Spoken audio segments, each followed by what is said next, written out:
Hello everyone, চলে আসলাম আবার একটা নতুন ভিডিও নিয়ে। তো চলো আজকে কোথায় যাচ্ছি সেটাই তোমাদেরকে দেখাই। আজকে আমি, বাবা, মা, বোন আর মাসি বেরিয়ে পড়েছিলাম ব্যারাকপুর স্টেশনে যাওয়ার উদ্দেশ্যে। স্টেশনে পৌঁছে গেছি। প্রথমে আমরা 4-5 জন বেরিয়েছিলাম, তারপরে মাসি আমাদের সাথে এসে গেছে। দিয়ে ব্যারাকপুর স্টেশনে ওয়েট করছিলাম ট্রেনের জন্য। আর আজকে আমরা কোথায় যাচ্ছি জানো তো? আমরা আজকে যাচ্ছি বড় মায়ের কাছে, নৈহাটির বড় মা। আমাদের ট্রেন অলরেডি চলে এসেছে। দেখো, আমরা শিয়ালদা টু নৈহাটি লোকালে উঠেছিলাম।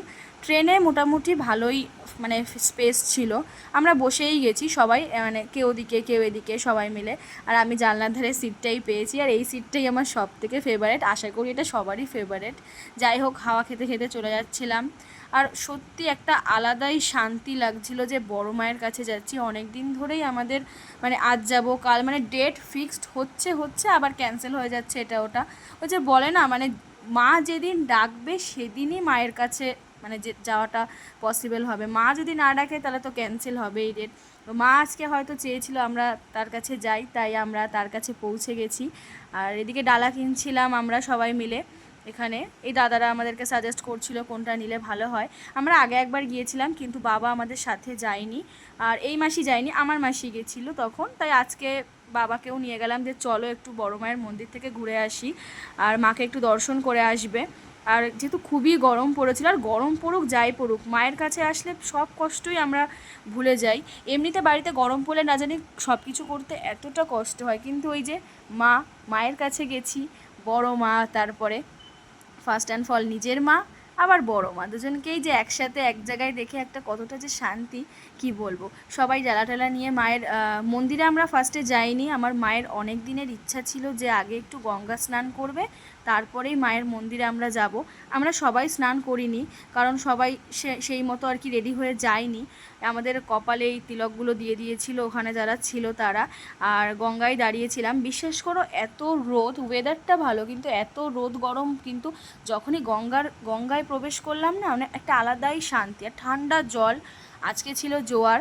আর এই সামনে একটু ভিড়ভাট্টা ছিল বলে মা অপেক্ষা করছিল যে মানে একটু ফাঁকা হলে তাহলে আমরা মানে মা একটু সামনের দিকে এগিয়ে যাবে। বাবাও গেছিলো, কিন্তু বাবা স্নান করতে পারেনি, কারণ বাবার যেখানে মানে জামা কাপড় ছিল সেই ব্যাগটা আমরা ওই দোকানেই ফেলে এসেছি ভুল করে, আমাদের খেয়াল নেই।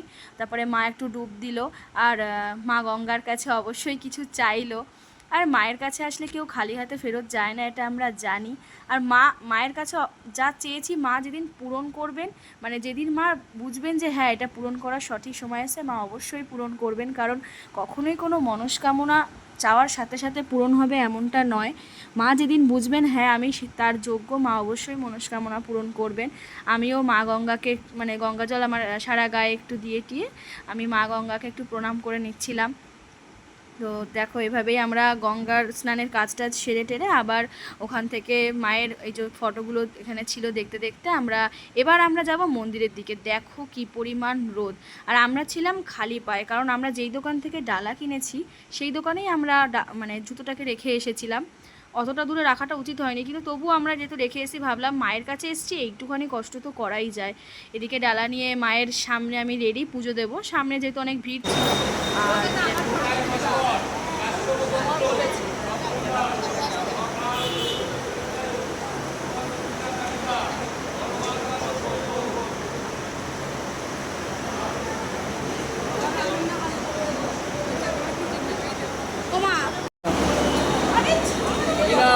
পিয়ালি নস্কর, কাশ্যপ্য গোত্র। পরিবার মহাকাল ও ভৈরব সৈত্যায় মহিলা কালিকা পরমাতা দেবী নম।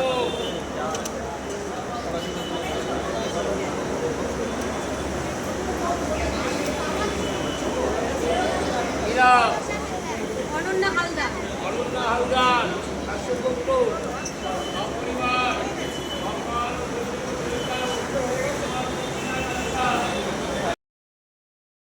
দেখো, আমাদের পুজো দেওয়া অলমোস্ট কমপ্লিট, তোমরা দেখতেই পেলে আমরা সবাই পুজো দিয়েছি। দেখো পেছনে বড় মা আর সামনে আমার মা, সবাই মিলে একটা দোকানে গেছিলাম মায়ের ফটো কিনতে। আমি আগেরবার কিনেছিলাম অনেকগুলো, তাই এবার আমি আর কিনিনি, দিদি কিনেছে এবার সবার জন্য। আর এদিকে আমরা হালকা করে একটু টিফিন করে নিচ্ছিলাম, কারণ সবাই উপোস ছিলাম মোটামুটি। তো এদিকে মা, মাসি, বাবা বসেছে, এদিকে আমি, বোনা, দিদি বসেছি। তারপরে স্টেশনে চলে এসেছিলাম বাড়ি আসবো বলে। বাবা একটু পেয়ারা মাখা নিয়ে এসেছিলো, সেটাই দাঁড়িয়ে খাচ্ছিলাম, কারণ ট্রেনের টাইম এখনও হয়নি। এবারে বাড়ি এসে পৌঁছে গেছি, রাস্তায় আর ভিডিও করতে পারিনি গরমে। তো মাকে বাড়ি এসে দেখছিলাম মায়ের যেগুলো যেগুলো কিনেছিলাম।